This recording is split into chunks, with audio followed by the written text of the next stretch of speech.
there will be absolutely no rules on this show. I've never had a problem expressing my opinions or thoughts.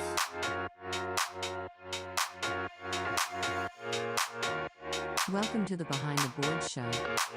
And we're not going to fabricate ourselves in hopes to please everybody. New episodes every week.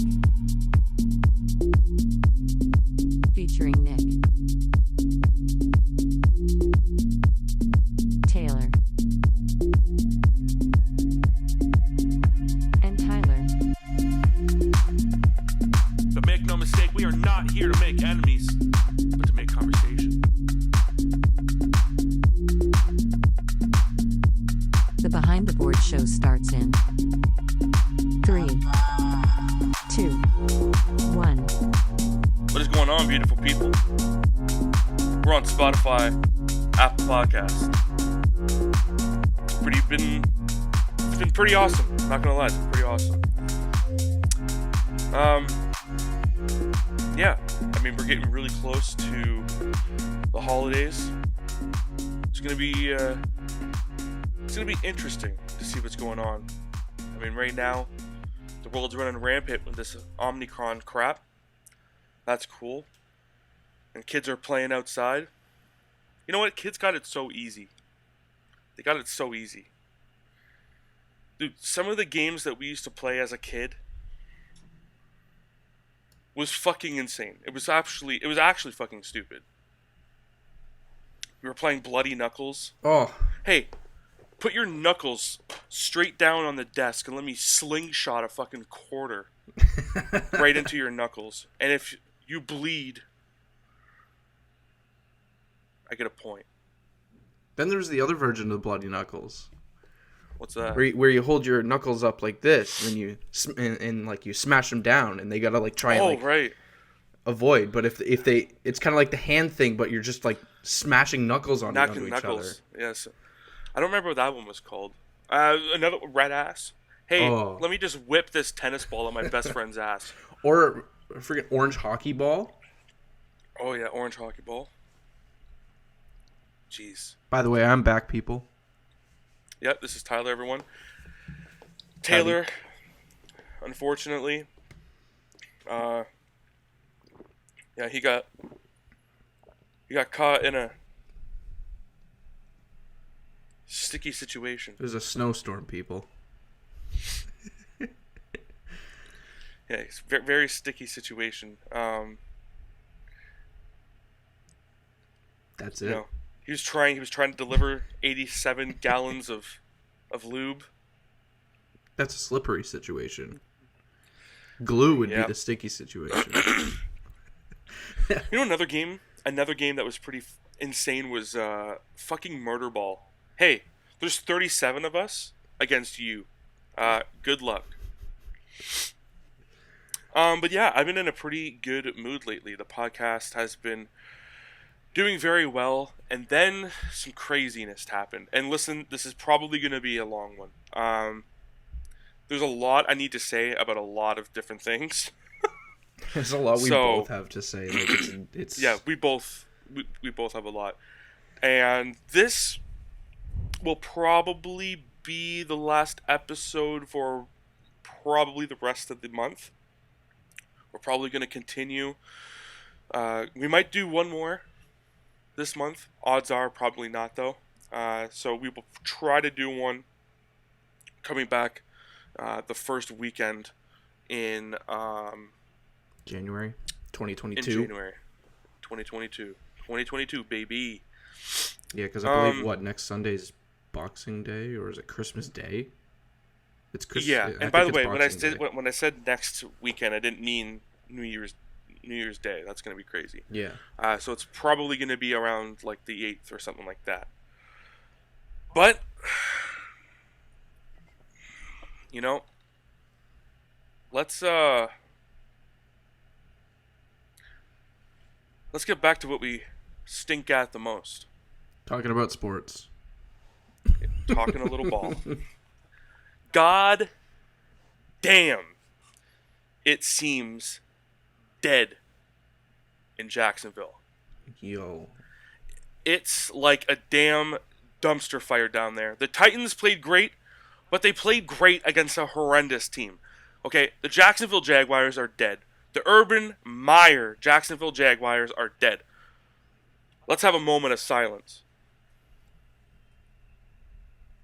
He chose to one time not fly home with the team after a loss, and he went to a strip club instead and got a lap dance. An anonymous source says this team fucking sinks. He's getting laughed out of conference meetings. People wanting him to get smacked in the mouth. He goes up to his coaching staff. Hey, I got this ring from high school when I was a high school coach. And the middle finger is open for business if you motherfuckers stop screwing me around. Anyways, this team fucking stinks, okay? Everyone wanted Urban Meyer fired, and they got it. He blamed everyone but himself for the issues there. Listen, buddy, calm down, do some fucking yoga, wait for the sun to come up, and get your shit together, because right now, everyone was down there letting everyone else know that they are in Urban Meyer's world and it's not working. Congrats to the Titans for the win, though. And for a while, everyone was portraying this everything is okay vibe. But it's clear now that he's some egotistical prick head coach and they hate his fucking guts. Yep.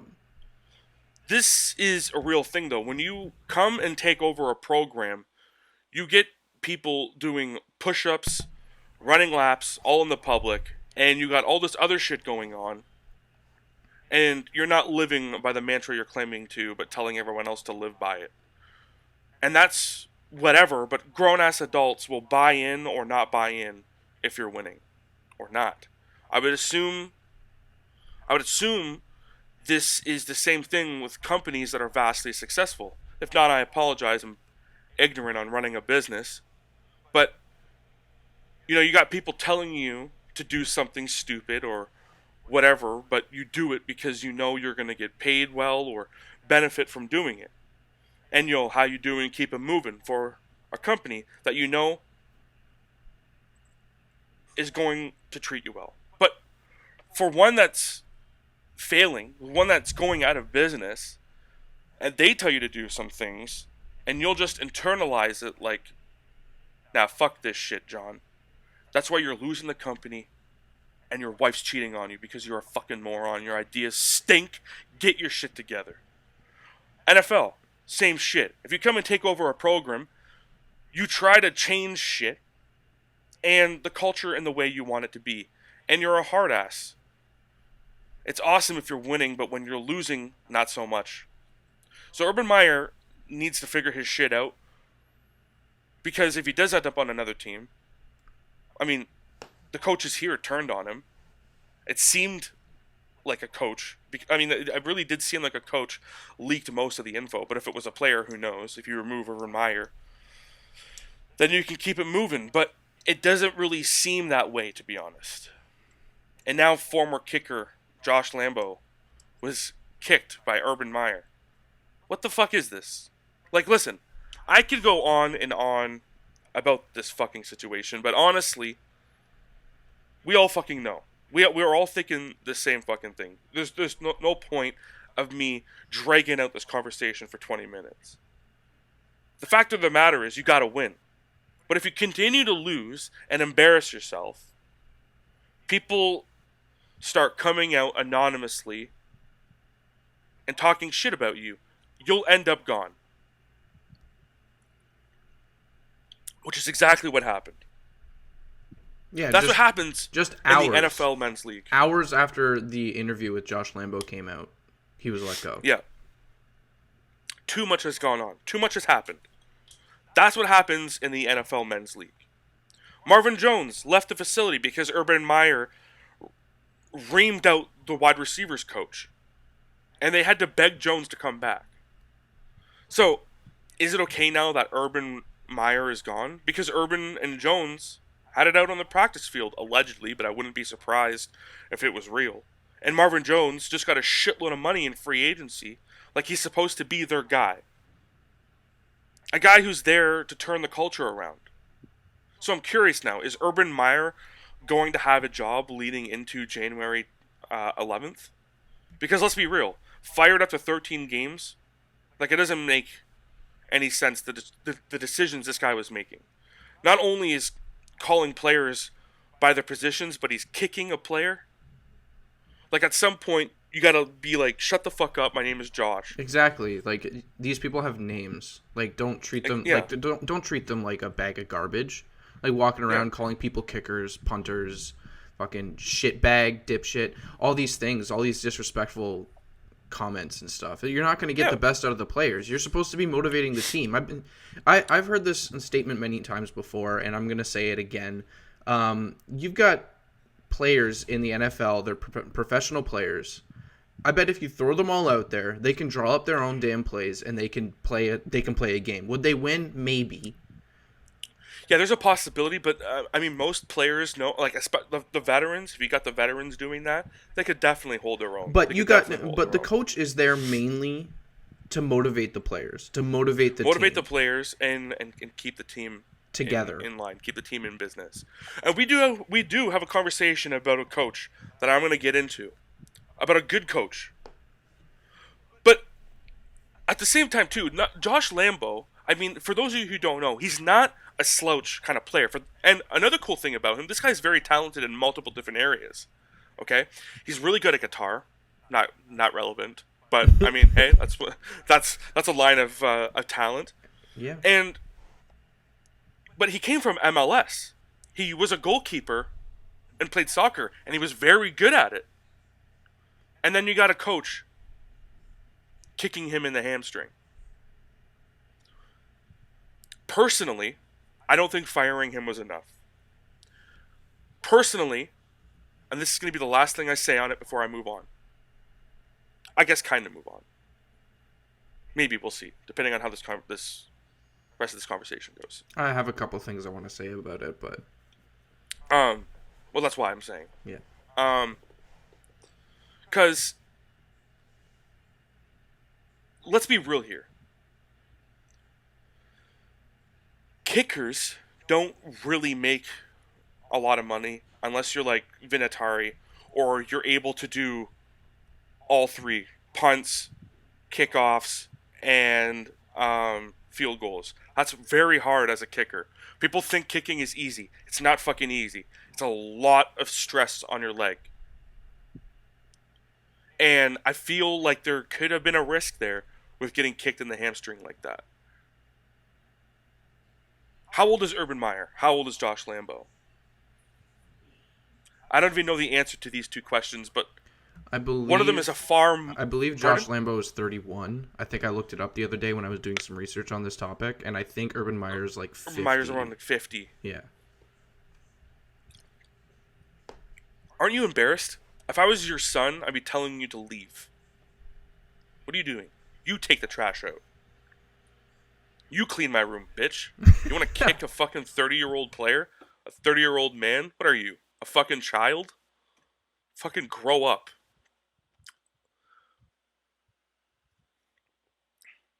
This is a very interesting time in Jacksonville because they've never had quite the luck.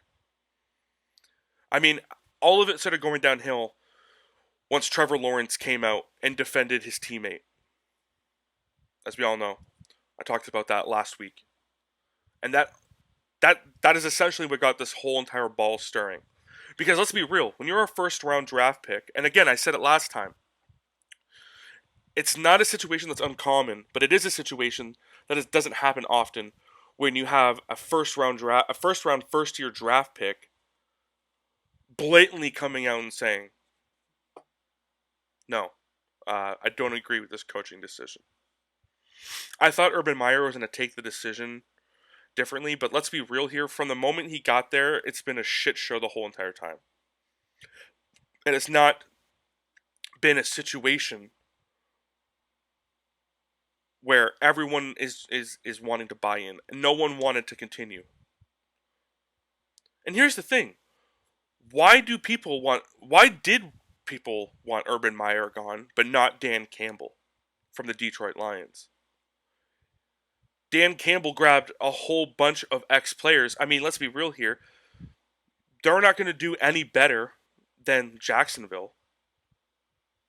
But, like I was saying, Dan Campbell grabbed a whole bunch of ex-players and really tried to build up a culture in there, in that locker room also, and on the field. Like I said previously last episode, people on Detroit really want to be there, and they really want to win. Dan Campbell came out when he was the coach first day and said, this is going to be a long battle. He's prepared to lose some wars, but make no mistake, he's going for the kneecaps. That's wild, too. Like, you've got a team that's significantly worse. Like, they just won their first game, 2 weeks ago? 2 weeks ago. And you've got more people wanting to even show up and watch the games than in Jacksonville. But Urban Meyer came in hot immediately and went about so much shit wrong. You got pretty much everyone on that team saying they didn't believe in Urban's direction. Meanwhile, on Detroit, people are giving DC the game ball, and it seemed very genuine. So, what is the difference there?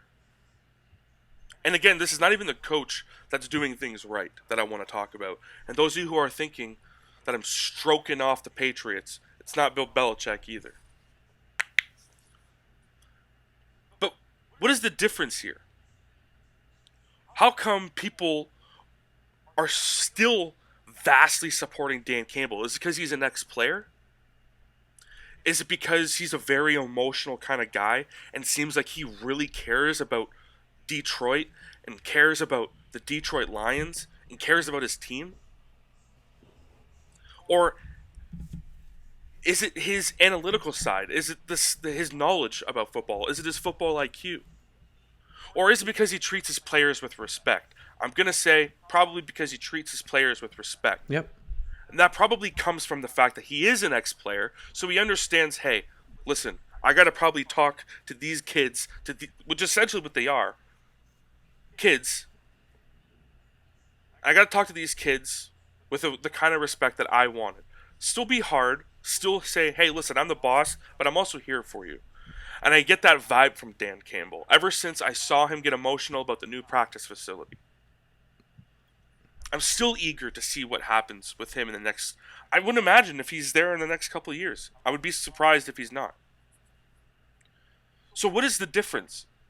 I'm not even going to give an answer, but what is the difference there? Where do you guys think Urban Meyer went wrong? Is it because it all went to his head, which is kind of what I think happened? Maybe he thought he was untouchable. Maybe people, they see Bill Belichick. They see Sean McVay. They see, who would be another? Dan Campbell. Mike Tomlin. They see these coaches who've been there for so long, and they think, oh, that's going to be me. Urban Meyer gets there, oh, that's me. The only reason why those players are there for so long is because they're successful. The coaches there are successful. The team is successful. On top of that, you got players wanting to be coached by these coaches. That's all I got to say on that. I don't know if Tyler has any more to add, but that's all I really have to say there. I don't know.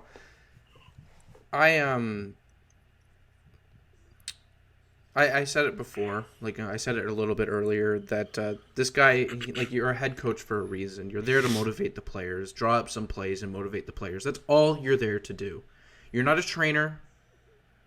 You're not going out there and working with these guys to make them physically stronger. That's not your job. Your job is to strategize.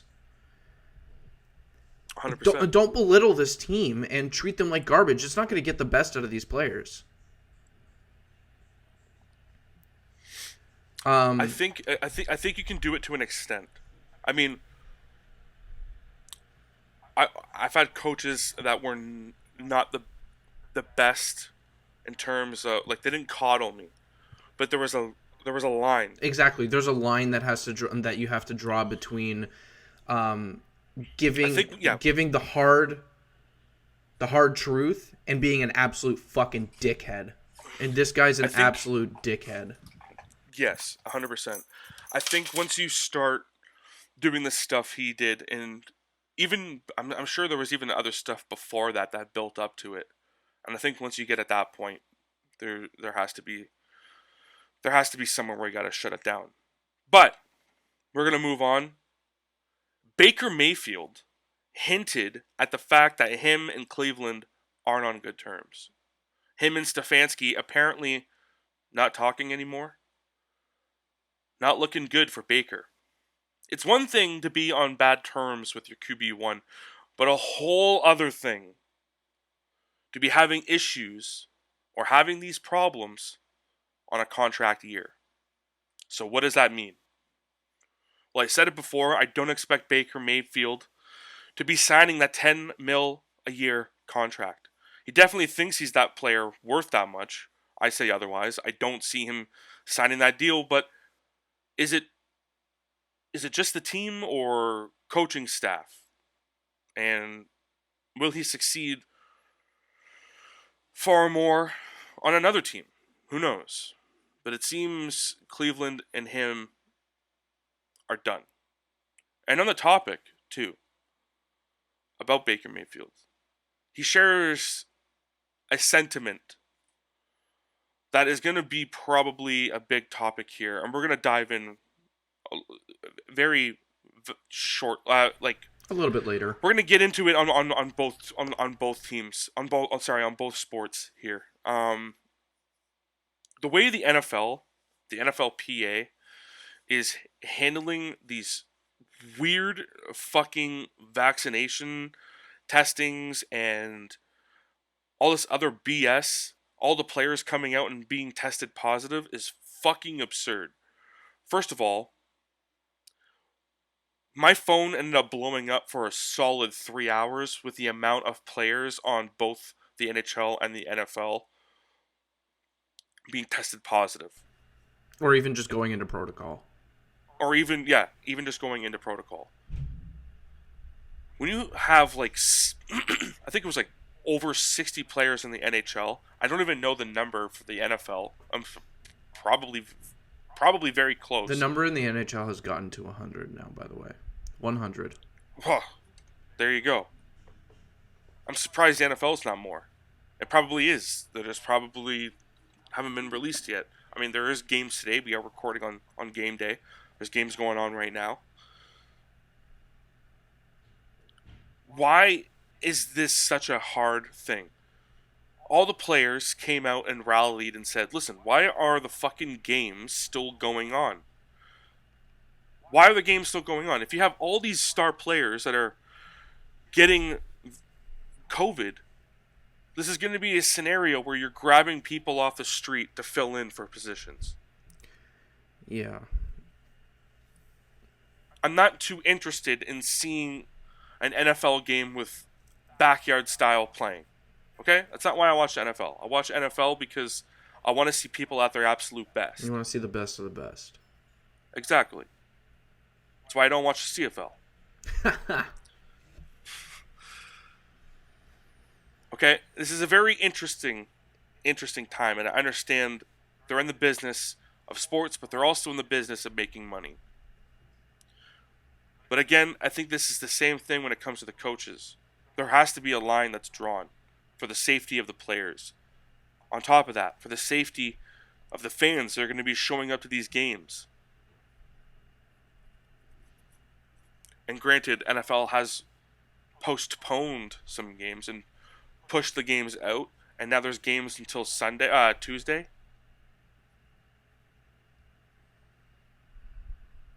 It's very interesting.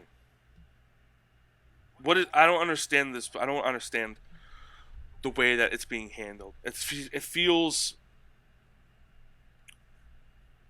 I don't know.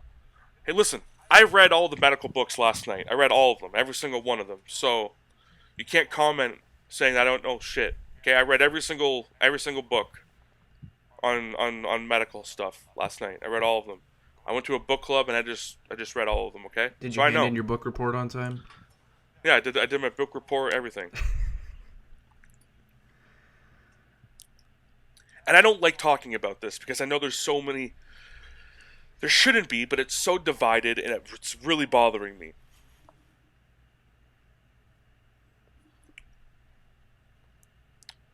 But we're going to move on. I'm not going to give an answer to what I think, because I feel like it's a pointless topic. We could be here for hours. Look, I guess you could kind of say that we are part of the sports media world. That we are now journalists and showgoers, I guess, to an extent. But we are supposed to be idiots. So take everything we say seriously. No, I'm just kidding. Don't take it seriously. Because I think if there was a redraft of last year's draft class, Mac Jones would have gone first overall. No fucking question. And this would be a player that everyone fights for. Right out the gate, every team goes nuts for him. Mac Jones will be in conversation with Peyton Manning and Tom Brady with the intelligence and mind of what seems to be next level genius. I mean, they are already saying he's up there. We just talked about Trevor Lawrence on the Jaguars. Will we ever know how good he is in the NFL? If he was on the Patriots, will Bill Belichick have just as much success as he does with Mac Jones? First overall pick. Make as much noise and success. Will he? Zach Wilson of the Jets. He's kind of a bummer. Same state really as Jaguars and Trevor. Trey Lance, we haven't seen him play hardly. Like Urban and Trevor, look at what happened there. Look what they went through. So much issues, so much turmoil. Bill Belichick, without a doubt, is saying Urban Meyer fucking stinks. And I'm sad for Trevor because I'm afraid his reputation and skill will forever be tarnished because of Urban. And all the other bullshit he's done down there. But enough about that, me going back on Urban Meyer, I didn't mean to do that. Mike Tomlin came out and spoke about the growth of players from college on and off the field on the Steelers. He was asked about the situation of Chase Claypool, and Mike Tomlin's response was absolutely fantastic and understanding. This is the coach that I wanted to talk of, and this would be a great coach to have. I'm going to read to you guys what his statement was. You know, we don't want to wait for stuff like that to happen to address it. That's built in our 2-minute teachings at team development. And obviously he had a misstep in that area. He had missteps in other areas. He's a young guy who's growing and developing in a lot of ways that can't happen fast enough for him. And it can't happen fast enough for us. We're going to continue to push that growth and development as long as he's willing to be a participant. He has been. And so we're just going to keep moving forward. That can be said about a lot of guys. You know, these guys don't come to you as finished products. That's another component of coaching that I want to embrace and we collectively embrace. It's the reason why we make what we make, and there's so many of us, because these guys are less than finished products in most instances when we get them. And so there's a growth and development that has to take place. You guys are witnessing growth and development in Deontay Johnson. Not only in quality of play and skills relative to his position, but in maturity. He's a year older than Chase. And so that's going on all around us. We're seeing the pains of growth and development sometimes when young people have to participate. You see inconsistencies in Presley Harvin's performance. You know, we've had less than ideal plays from Pat. But we know that we're pouring into something in all of those guys. And although there's some short-term negativity associated with the pain and discomfort of that, they go through in terms of growing and learning, and oftentimes it's negative. We know to benefit individually and collectively of staying on task and them gaining that expertise and experience. And it's reasonable to expect that some of those hiccups to disappear and some quicker than others. What a fan-fucking-tastic answer about, hey, this is what the fuck we do and I do as a coach. I don't just fucking call plays and watch film. It's about growing, developing, and maturity. If Mike Tomlin isn't writing a book, he fucking should, because every time he's dealt with situations and then asked about it, it seems like he's teaching a masterclass on how to be a leader. You're not belittling your guys, but you're keeping them accountable. This is a very different kind of answer than what any other coach would have said, I assume. The entire 3 paragraphs made a lot of sense and was understanding. Publicly, didn't ridicule them or anything. Privately, I'm sure he was pissed, like any other kind of coach, but I expect him, again, to be different in handling his anger. But the players know he cares about them. Plus 2, Mike Tomlin has kids the same age, so he understands that group of kids right now. And Mike Tomlin, if you ever watched his pressers before, he speaks very much what I imagine Bill Belichick would speak like if Bill Belichick gave a fuck about the media, which is really, really strong coach speak. Vaguely answers the questions asked just enough so you kind of understand. But this answer dives into coaching as a whole and why we won't just cut these guys because there's growth, development, and maturity that is happening. So when you're playing ball at this high level, you got to remember this kid's comes straight off the block to the big leagues. And even though they're making a lot of money, they can buy houses, buy cars, buy booze, get married, there is still a level of maturity and development that happens behind closed doors and in the locker room. I thought this was a fantastic answer, and he did it in fantastic fashion by answering a question he knew he was going to have to address, even though it wasn't going to be easy in regards to Chase Claypool. He also brought up a few other players.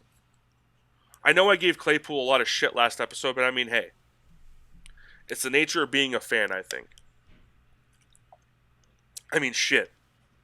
I believe I was much more lighthearted than actual fans of Pittsburgh.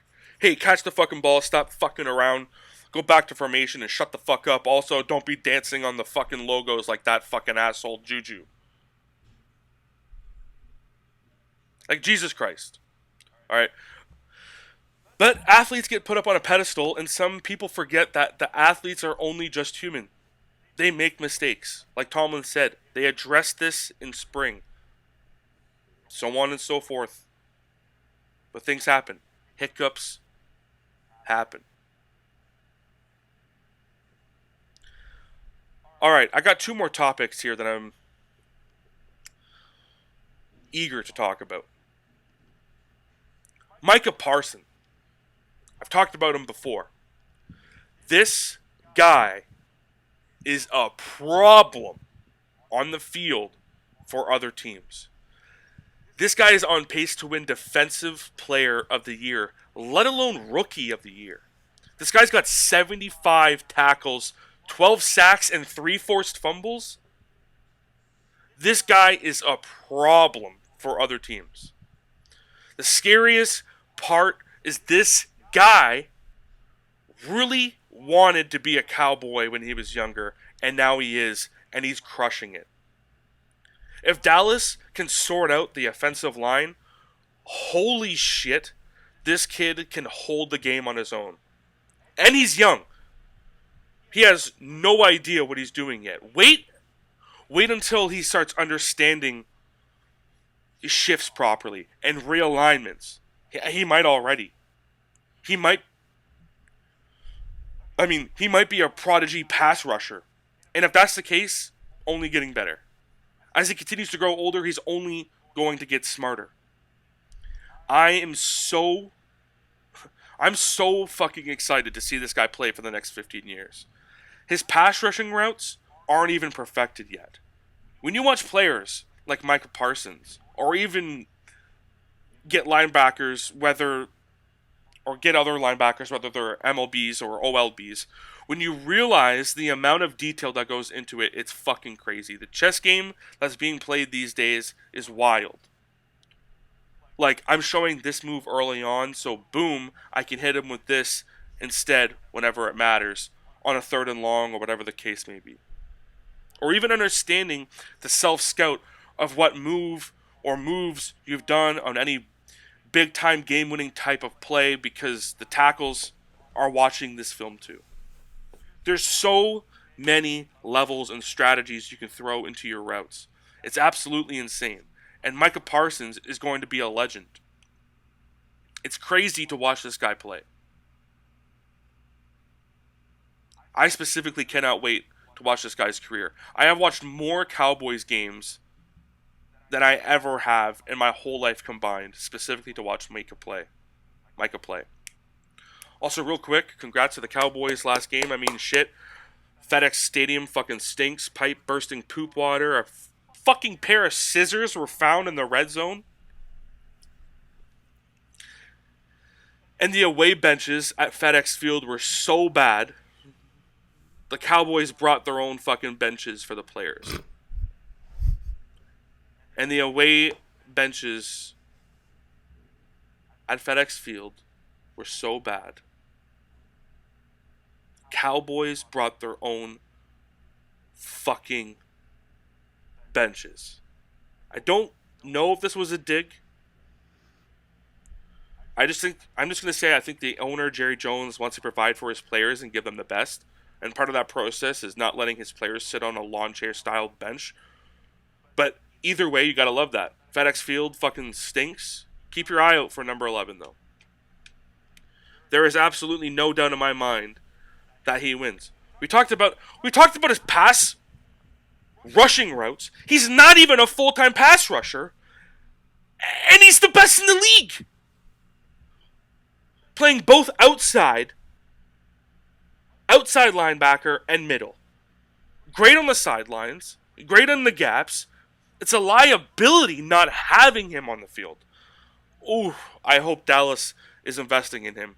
Getting him financial advice, keeping him out of trouble, making sure he's a leader in and out of the locker room, and most of all,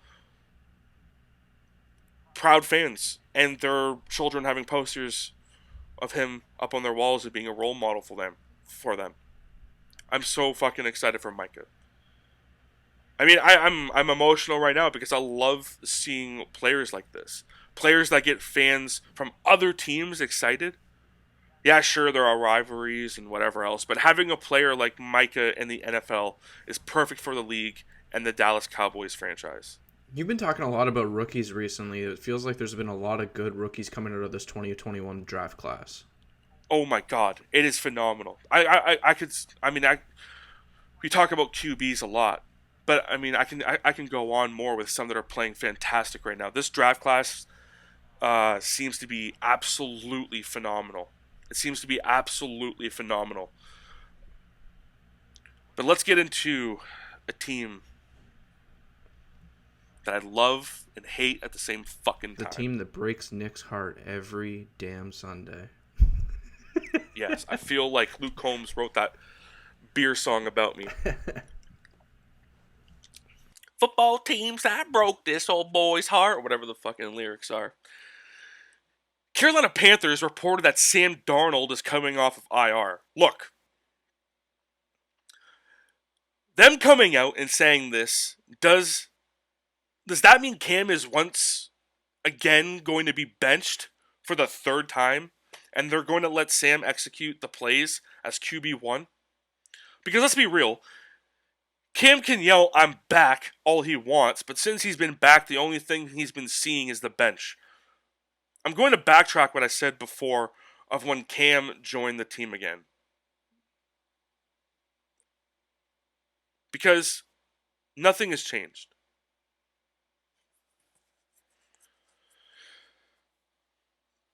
He should be done. Okay? Can we all fucking agree now?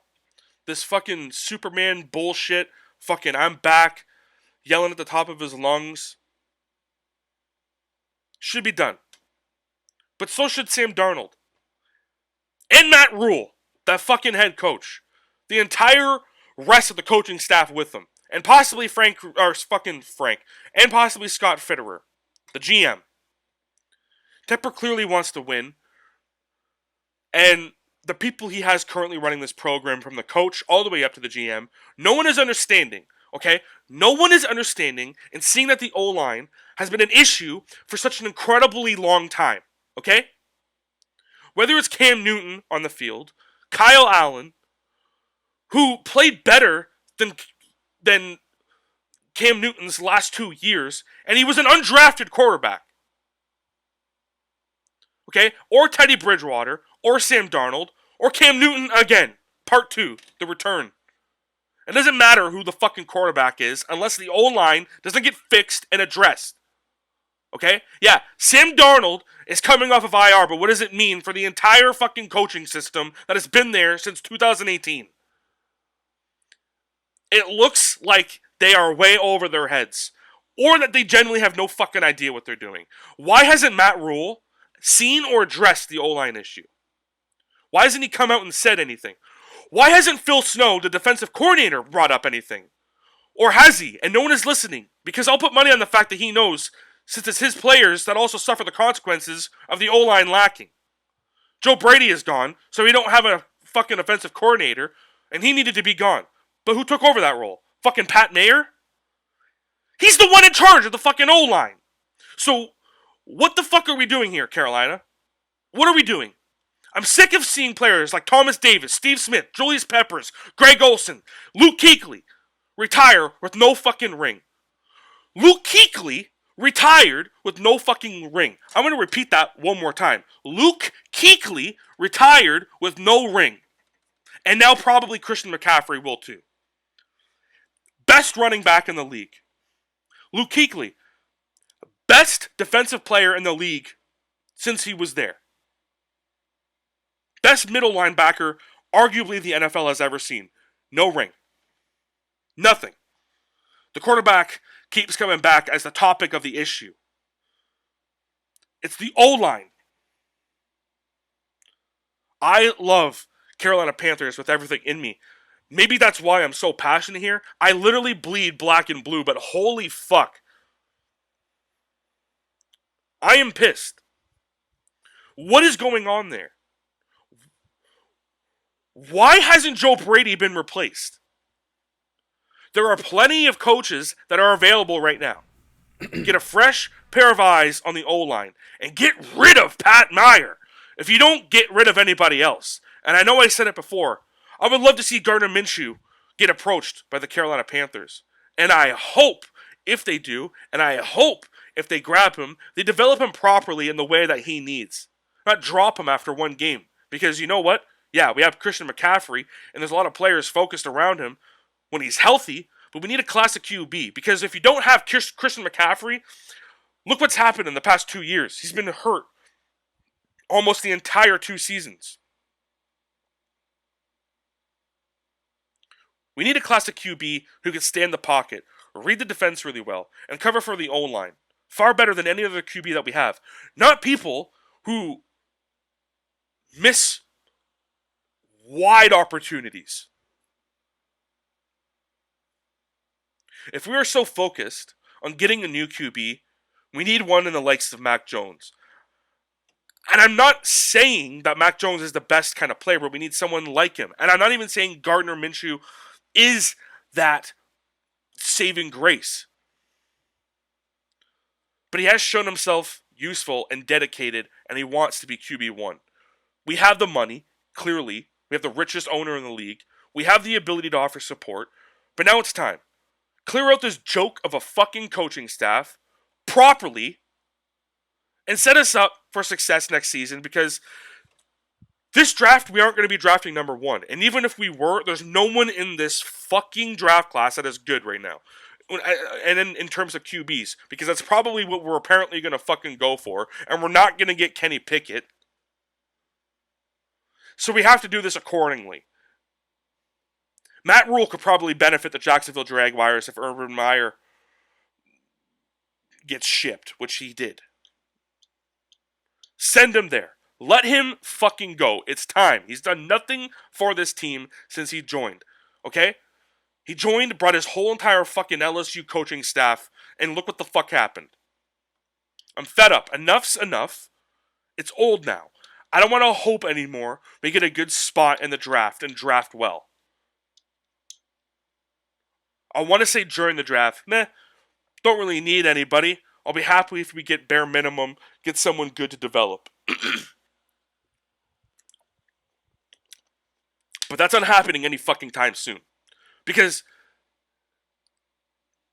now they open the door to fucking Germany marketing rights. Why? Why have they done this? To showcase their losing team to a whole new fucking audience? Most people already in the US and some in Canada already think this fucking team stinks. Are you trying to open yourself up to a non-English speaking country to be told you stink in German? What is happening? Focus on the field. Focus on driving the ball into the other end zone. Focus on red zone positioning. Not this bullshit. The worst fucking part, you say you have game gear for Germany. What about fucking Canada? Why the fuck are you giving game gear across the fucking ocean? What is this? What are we doing?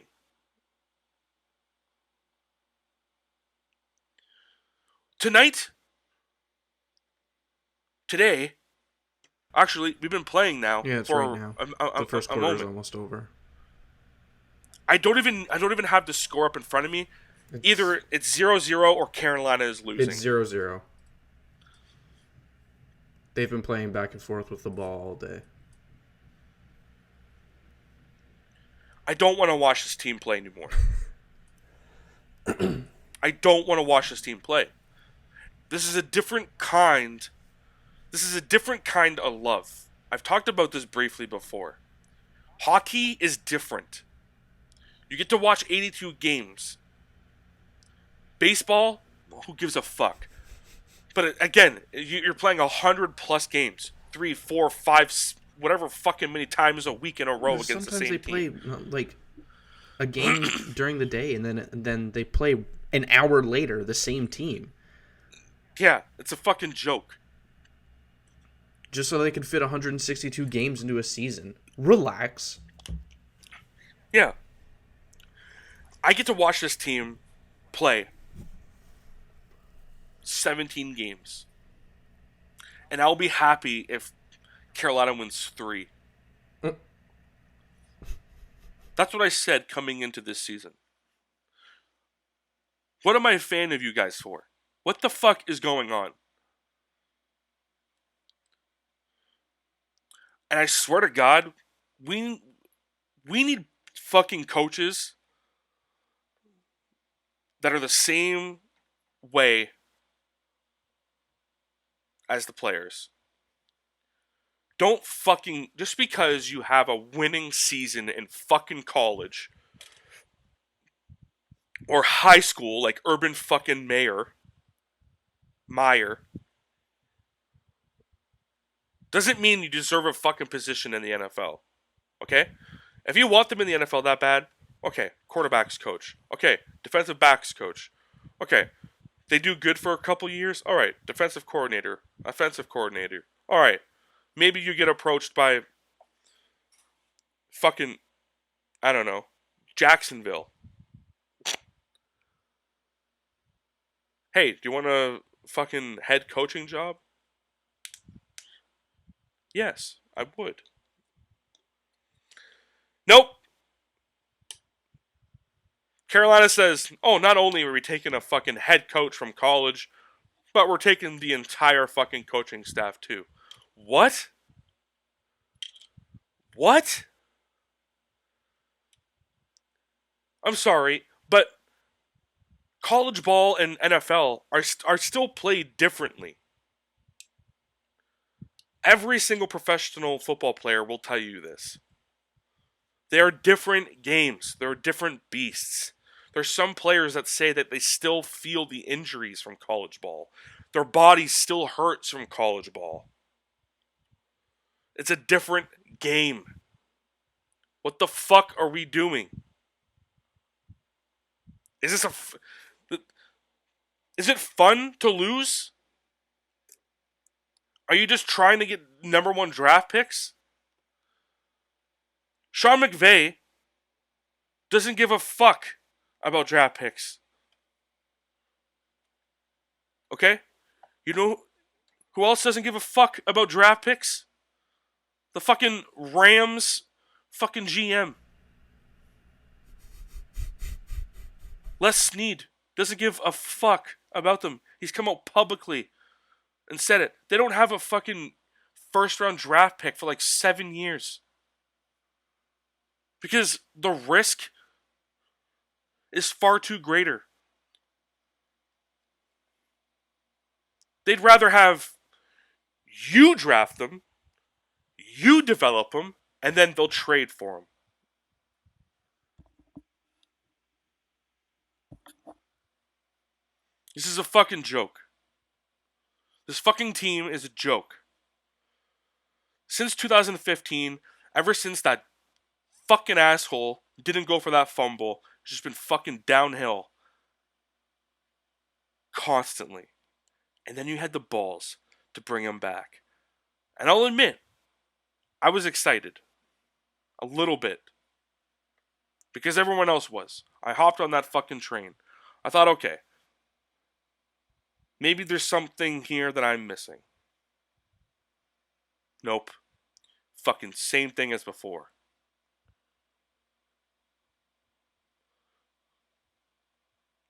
He's trying to be like Michael Vick.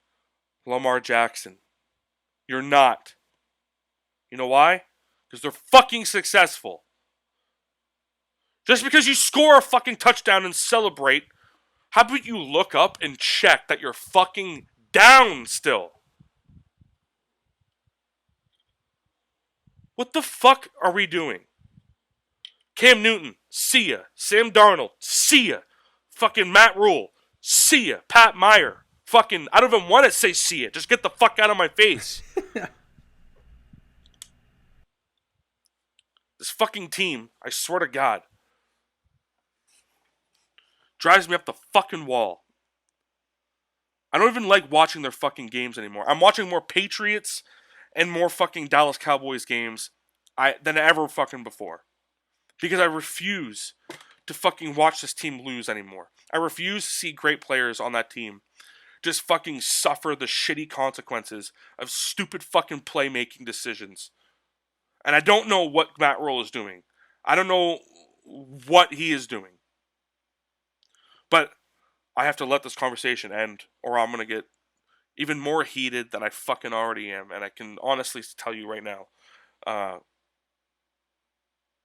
don't fucking care enough to keep going. What I can say is it's fucking time now. And guess who fucking scored? Okay?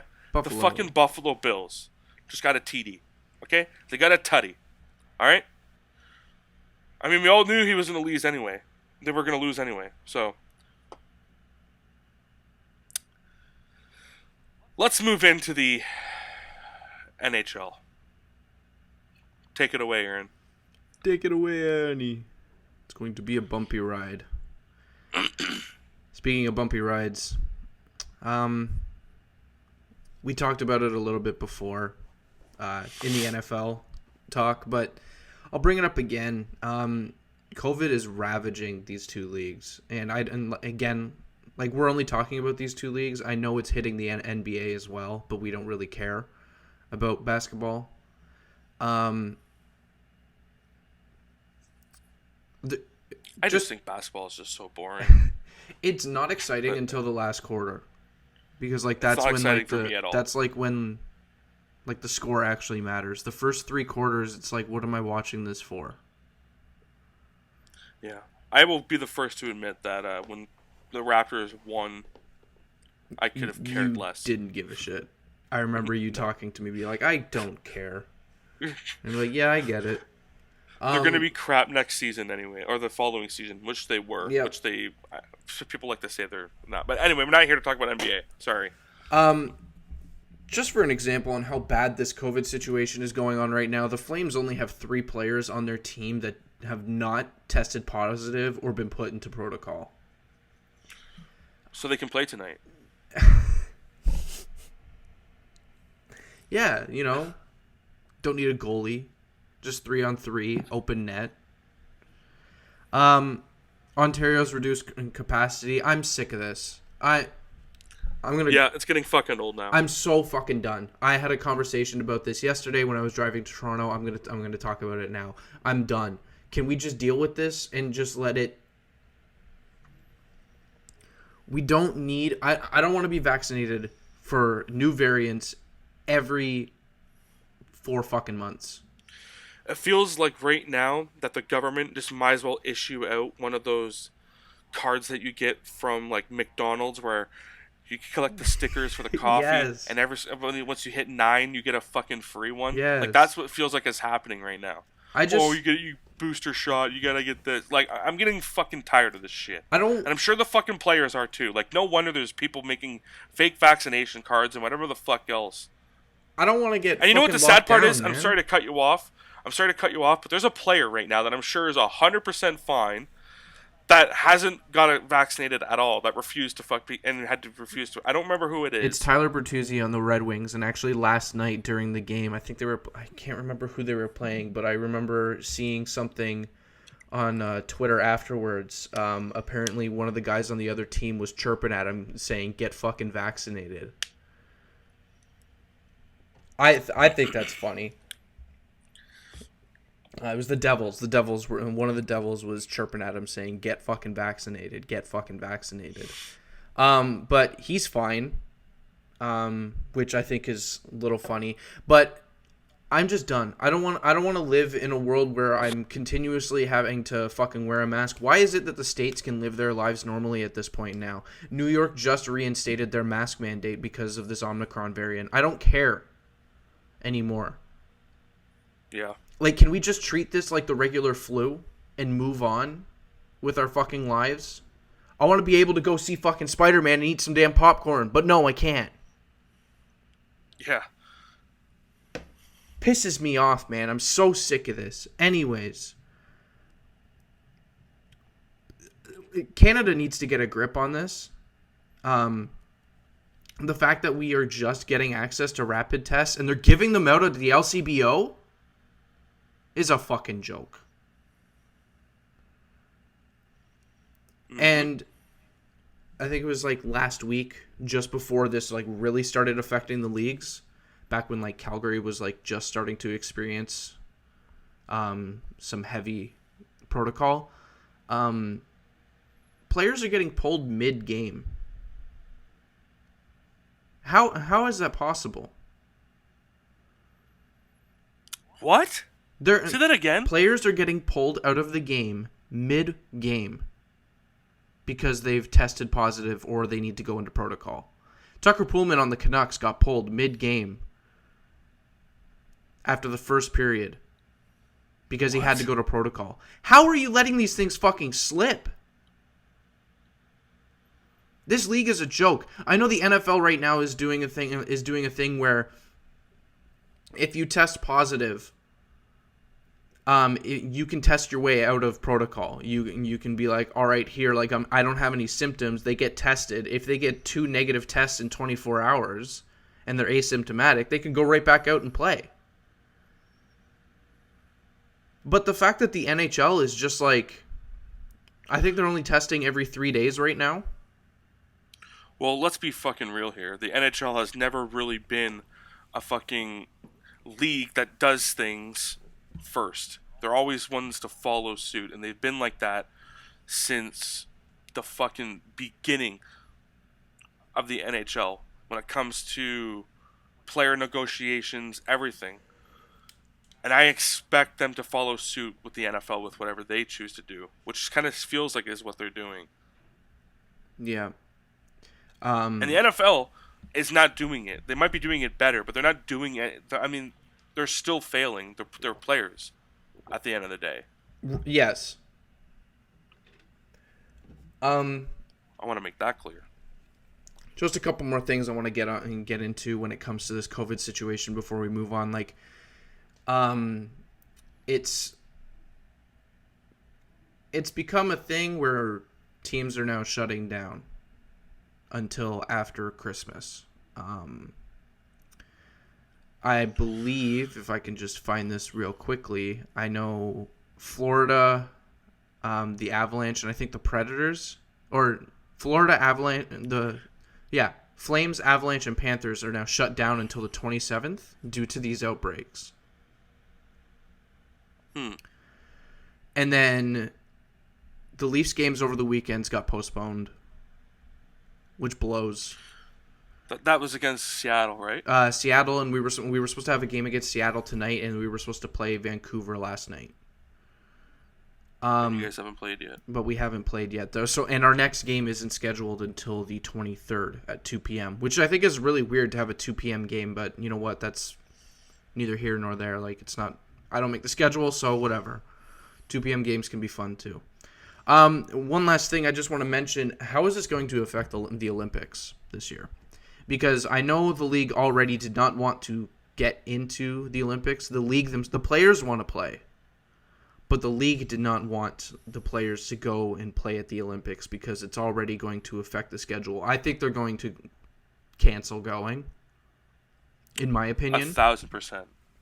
Because now there's just so much postponement, and I feel like within the next couple days, I feel if things keep going the way that they're going, they're going to pause the season again. And then so in order to stay on track with where they want the season to end, they're just going to say, you know what, guys, sorry, screw the Olympics. We're going to redo these games during the Olympic break, which is like a 3-week break. I think most of the teams are only playing like 4 games in February. I'm going to tell people right now, February is going to be a very heavy football talk, I feel, because there's not much hockey going on other than the Olympics. And then if the games do get postponed and put into that section, then I feel like that's when we'll talk about that stuff. But I don't think they're gonna play, which sucks because I feel like this could have been Stamkos's last year. Yep. Stamkos has 100%. been royally screwed every single time the Olympics come around. 2018, we're not going to the Olympics. 2014, breaks his fucking leg just before the Olympics. Or I think it was in like a qualification game or something during the Olympics. Yeah. 2010, too young. Not going to bring him in. And there's your 3 Olympic chances for Stamkos. And then you've got this one now, which is going to get shut down because of another COVID outbreak. You're not going to see Stamkos in 4 years from now going to the Olympics at 2026. I'd be surprised if you see Crosby.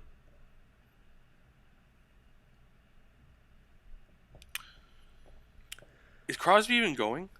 Crosby will be there. If they go this year, if they do end up going this year, he'll be there.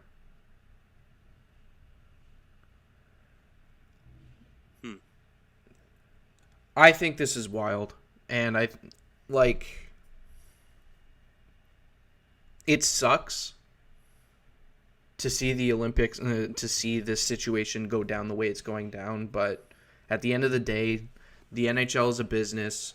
The commissioner's got to make a decision, and he's going to have to make the decision on behalf of the owners, and the owners are going to say, we're not going, so you can't go. And it's going to be another Olympics. I know Nick doesn't care anyways, but it's going to be another Olympics that I'm just not going to give a crap about. I'm going to be like, okay, cool. It's a bunch of people playing in the KHL that are going to be playing. I don't care. Moving on. Yeah. Just on the topic of the Canucks, though. These Vancouver Canucks have really stepped it up under Bruce Boudreau. I know we talked they have. I think it was a couple episodes ago that we talked about Bruce. when he first got hired. I know you said that you weren't too sure if he was the right coach for the team.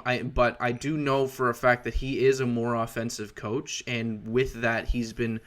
I did some research on this topic, just kind of looking back, because I know players like Pettersson and stuff were playing on like the third line. Who? What? Travis Green had Pettersson on the third line. Yeah, only one of the best players in the league, apparently. So you got this guy who was killing it for you seasons prior, and you put him on the third line. He's playing 13 minutes a night, averaging around 13 minutes a night. This is before or now? This was before. Now he's playing 18 minutes a night. Sounds better. Bruce is getting the lines rolling.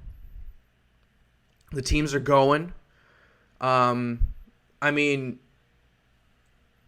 if it weren't for this shutdown, could they have won a seventh game and beat the Leafs? I don't know. It would be very Leaf fashion that the Leafs would lose against Vancouver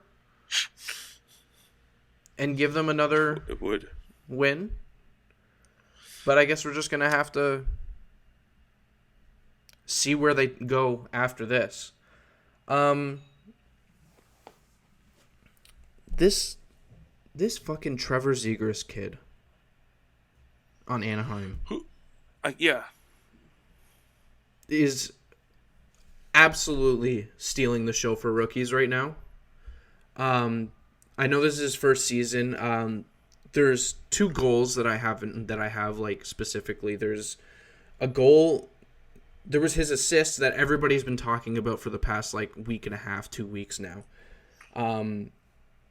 Versus Buffalo, where Milano called for the Michigan, and he flips the puck over the net, and then Milano bats it in out of the air. Yeah, This is absolutely changing the game for the better, and I don't care what, like, I don't know if you saw afterwards what John Tortorella was saying about this goal, about how it's we're losing fans because of this, and the game is going so far away from what we want it to be. Yeah, you had people that take is so wrong, because you had people that weren't hockey fans that are like, this is awesome. Exactly. And I've heard it before on other thing on Twitter and stuff. People saying, okay, yeah, sure, maybe we'll lose 10 fans because of that, but we'll gain 100. Not even that. We're going to lose the old heads, and good. Fuck them. We don't need them. The game's evolving. Yeah. 5 years ago, you'd be saying the same thing about, I don't know, some of the crap that Matthews and Marner do together. Or some of the crap that McDavid does. Or some of the crap that Ovechkin does this season. Like, I don't know. Yeah.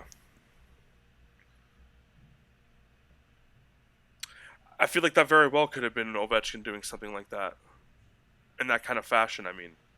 Like, Ovechkin made a lot of noise when he first came to the league. Yep.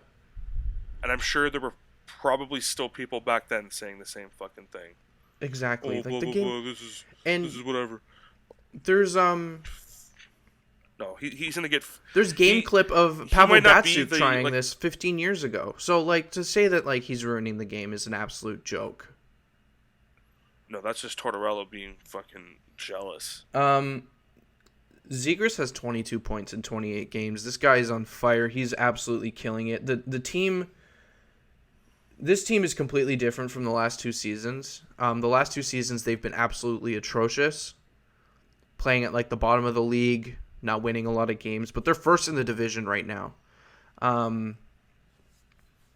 That kind of stems off of also the fact that Calgary's been postponed. Their games have been postponed and everything. And then Edmonton went on that absolute huge heater of a losing streak that just ended recently. But like you've got... Yeah.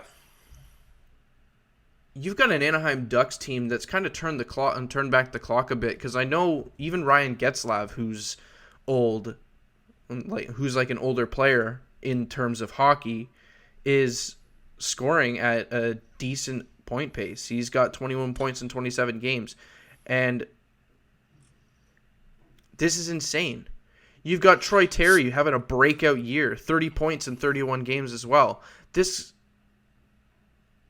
team is going places, and I'm really interested to see how well they do. I have a feeling that right now everyone on that team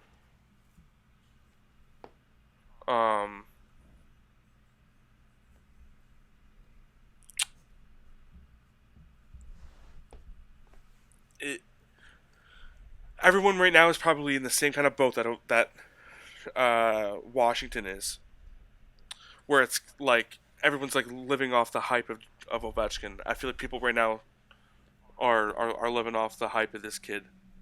Yep, I completely agree, and it's good because you need like players to come in and bring in some energy. 100%. Because if you don't get that energy, then what do you have? You have a dying team. In respect to goals, Matthews has quietly entered the 20-goal club. After this slow start, this guy has 20 goals this season. He's 13 goals in the last 10 games. He's a 60-goal pace. This is actually a higher goal pace than Ovi's on right now. By 1 goal. But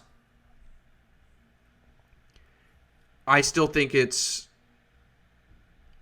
highly likely. I know it's been a little bit difficult recently because the games have been postponed, but if the game against Calgary and the game against Vancouver weren't postponed, I could honestly see Matthews and Ovi at least tied for 22 goals this season, tied for second. Mm-hmm. There's a chance. And on the topic of Ovi, is this guy going to win the Hart this year? I don't know, but it definitely seems like it. It really does seem like it. It seems like he's just really having fun playing hockey, and I'm loving it. And with him doing that, he's garnishing all these different goals and getting points too. This guy is on a Washington Capitals team that is slowly but surely getting older and older every day, and he's only 2 points behind McDavid and Draisaitl with 47 points. Mm-hmm. This guy's on a 130-point pace. We talk about it all the time on this show because I like to bring up Ovi just because I know when I start talking about how well Ovi's doing, I can feel Nick's energy starting to come through. He gets really excited and he gets really deep into the conversation. I that's why I like bringing him up a lot. But this is just comical at this point. This guy's 36 years old and he's scoring at the same pace as McDavid, who's 24.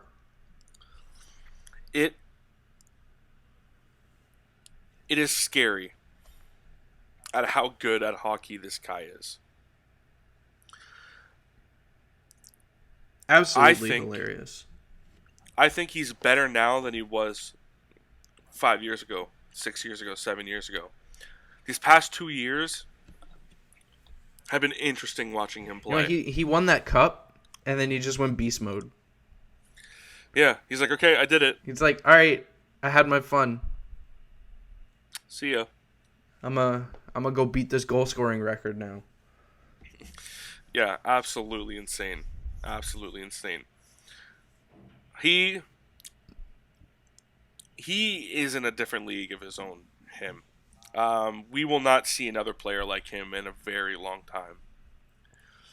In a very long time. Yeah. And I don't think that he's just going to match the goal scoring record. I think he's gonna fly by it. That's why, I think he's gonna set his own record. I could see him get very close to 1,000, very close to 1,000. I think so too. I can't believe I'm saying this. Like 5 or 6 years ago, we even had this conversation on the show like a little while ago about how you and I were sitting in my living room when I lived with my roommate, talking about how, he's 30 years old. He's not gonna make this. He's not gonna make this. And now here we are 6 years later, being like, he's going to make this and then fly past it. No, I knew he was going to make it. Everyone was telling me I was wrong, and not just you guys, but like my dad and everyone else saying it's impossible, blah, blah, blah. I knew. I know. I still know. And then you got these articles coming out. He is the best goal scorer of the... You got these articles coming out saying stuff like, if Ovi passes, you can blame his...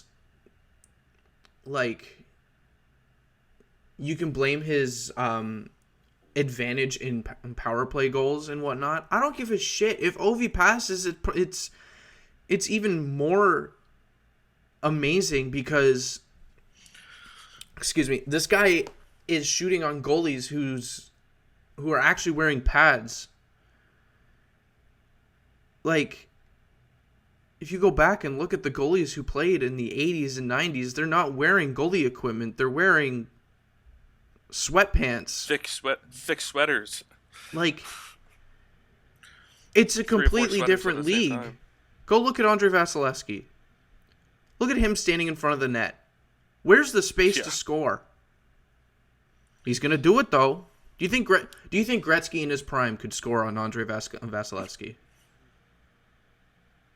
Wait, say that again to me one more time? Do you think Wayne Gretzky in his prime could score on Andrei Vasilevsky?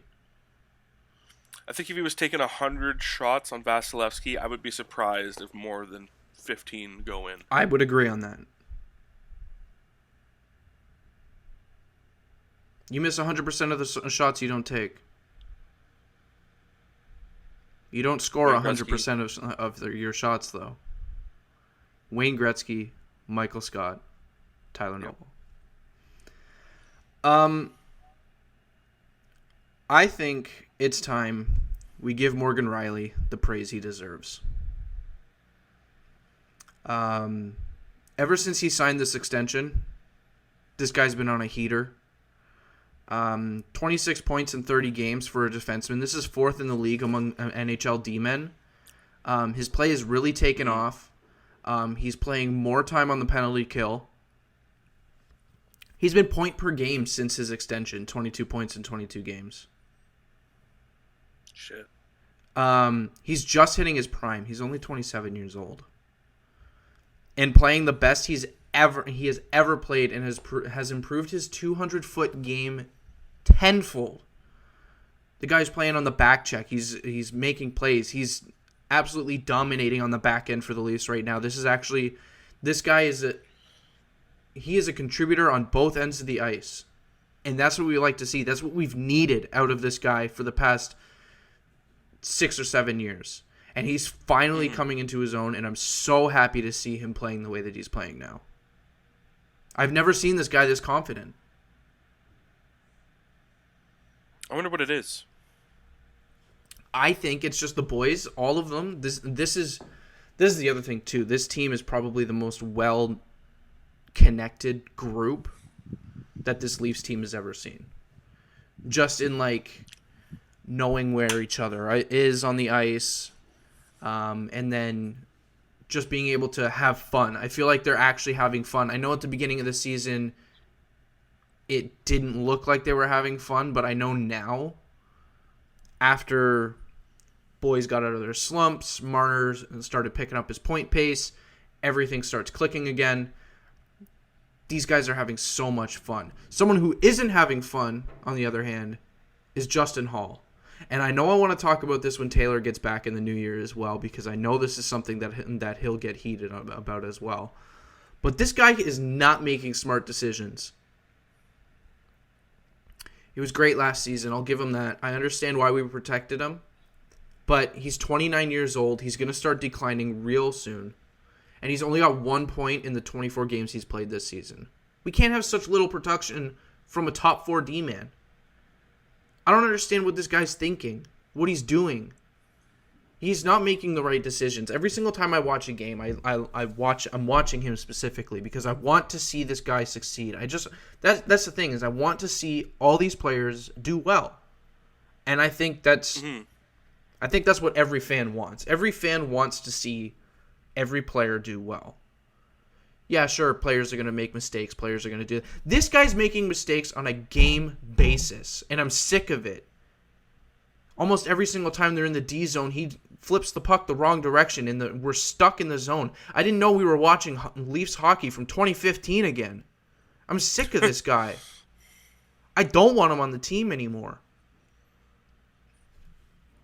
Oh, shit. Well, we got injuries. Rasmus Sandin's out for another couple weeks. Who knows when he'll be back?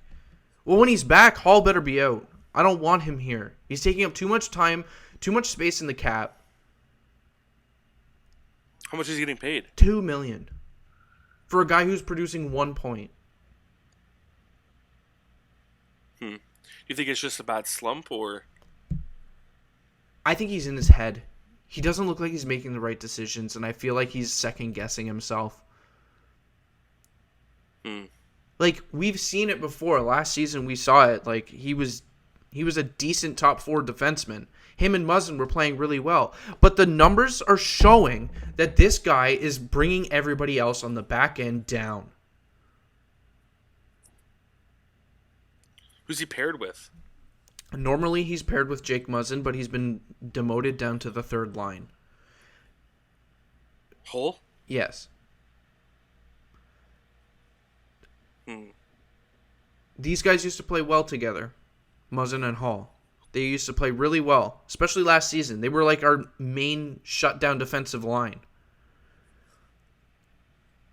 And now these guys can't catch a break. Every single time I see these guys in their own end, anytime Muzzin is paired with another defenseman other than Hall, I feel like Muzzin has more confidence. He's rushing up into the play more. He's making better decisions.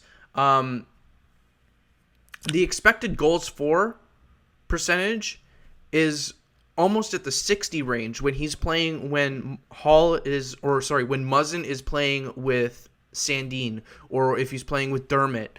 And when he's playing with Dermott, it's like a 55%.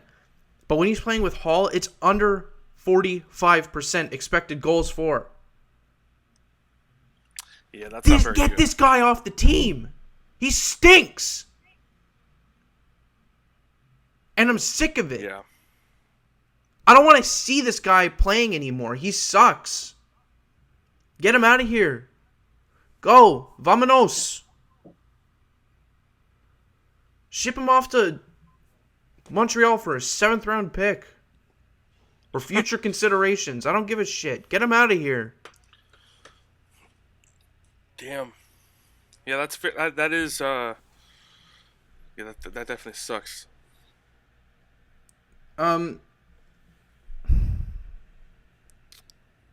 One thing I will say, I know it's been like a couple weeks now. Marner's been out, shoulder injury, and then there was that Sandin incident as well. But one thing I do want to mention, the Leafs are 3-2-1 since Marner's been out. I want to see how this keeps playing out. I want to see how the team plays without him, and so far it seems like they've been clicking. They've been playing well, and it's good to see. Are you saying that because you think he should leave? No, I'm not saying that because I think he should leave. I'm just happy to see that the team can play well and show adversity when one of their star players is out. You finally got some secondary scoring from guys like Nick Ritchie, Andre Kasha, all these guys. Michael Bunting is killing it. This guy is unreal. If Zegras wasn't playing the way that he's playing, I feel like Michael Bunting could be in the Calder conversation, even though he's 26 fucking years old. Yeah. But, yeah, I mean, I'm happy to see that the Leafs have been rolling still without Marner. It's not that I don't want Marner back. I just want him healthy. And at this point, I would like to thank the COVID pause as well, low key, because like these guys are gonna be healthy and come back sooner rather than later. I guess that's one good thing for you guys. Yeah, because we've been running into a lot of injuries recently, so hopefully we can come back fully healed and make a decent push, especially through February when the Olympics are canceled and we just end up playing all our postponed games then. Yeah.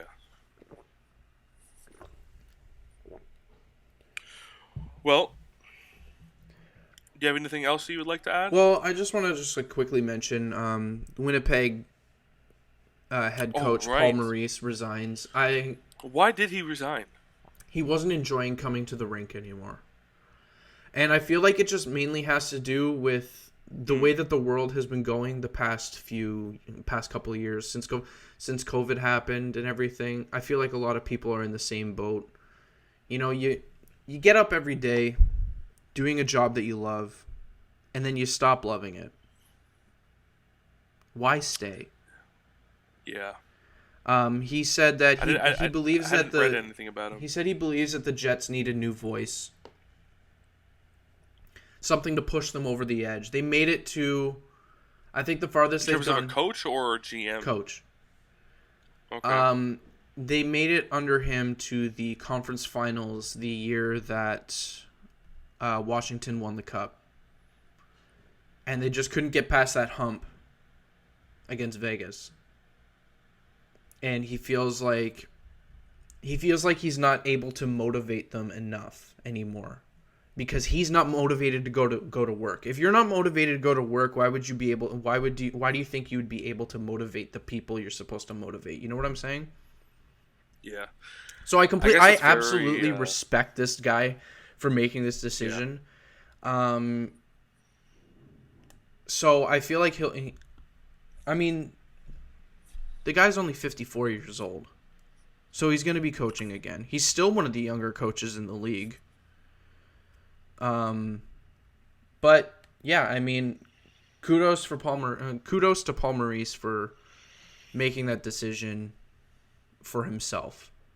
I feel like he'll come back and wherever he coaches next,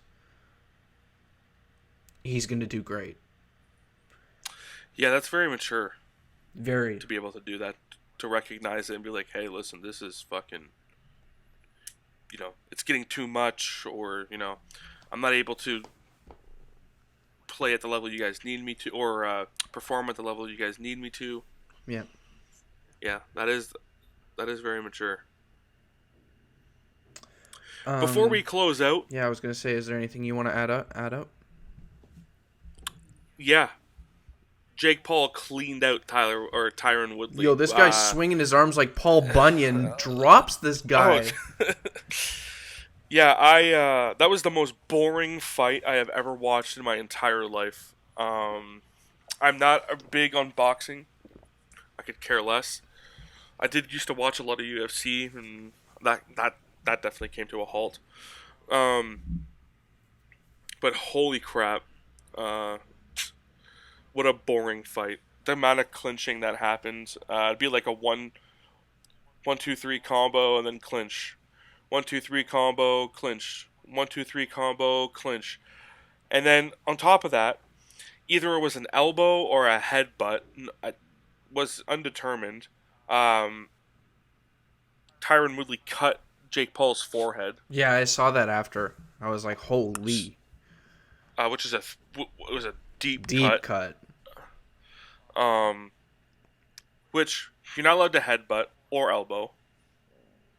And then there's a moment when they were clinching again, and Tyron Woodley tried to body slam Jake. Did he forget he was playing fucking... He was boxing? Did he forget he was boxing and not wrestling? What the fuck? I want Jake Paul to continue winning just because I know it fucking pisses off the MMA community. Oh, absolutely. And the boxing community. That is the only single reason why I want Jake Paul to continue to win and just dominate. Because I think it is fucking hilarious. Also, as we all know, he was supposed to fight Tom Fury. Oh, well, if you don't know, now you know. And before he comes out, he had something on his robe or whatever the hell. I don't know what that's called. His outfit. that said, "Hey Tommy, wish you were here, but watching it on TV is just as cool," which is absolutely hilarious. End of the fight, Jake Paul starts talking shit to other people, saying, "Yeah, fuck you, Nate Diaz and Masvidal for leaving." Like, even after this guy wins a crazy knockout, he's still in the business of just making money, and I think that is fucking hilarious. He has a very interesting mindset, and I think he is very good at being the bad guy. And I can't fucking wait to see him. This guy's been the bad guy since at least 2015. Like 100%. Since he started doing those vlogs, and he's always played the bad guy, and I feel like now he's playing it in a healthy way. At least he's not being an asshole in LA and setting mattresses on fire in his pool and crap like that, and getting the cops called on him. At least he's being the bad guy in a way where he can still fight people and get away with using his hands. It's unreal though. Like, this guy is a mastermind at trolling the internet, and I agree with you. I hope he keeps winning because he just keeps pissing people off. I hope that I also would really like to see him actually box a boxer. I think it's about time. What's he gonna do next? Box a golf pro? Oh yeah. Like, come on. I mean, he was supposed to fight Tommy Fury. Yeah, I understand that. Hopefully Tommy Fury doesn't back out if he does end up actually joining back in. But Tyron Woodley did say there's going to come a time where you're going to have to start putting respect on Jake's name when it comes to fighting. So, I mean, hey, who really knows? But that was a heavy hit. Like, I watched it afterwards. I was like, oh, wow, that... Oh, yeah. He knocked him out. Does anybody know if Tyron Woodley is still laying down on the canvas? Like, is he still taking his nap, or, like, what's going on? He was down there for a while. Yeah, he was down for a while, so... And the weird thing, too, what I was going to say was, it's interesting because there's a lot of people saying the fight was rigged. People need to stop. And I don't know. That knockout did not look rigged. No, not at all. You immediately... First of all, it was loud as shit. Yeah, exactly. The moment he connects, just like Woodley just goes limp. Yeah, he hit that canvas hard as shit. Yeah. But that seems to be the end. You can follow us on Twitter at thebtbshow. Same with Instagram, thebtbshow. Find us on TikTok. Find us on youtube.com/BehindTheBoards. And on Spotify and also Apple Podcasts. We here at Behind the Boards wish you all a Merry Christmas and a Happy New Year. And keep your head up and your stick on the ice. See ya. See ya.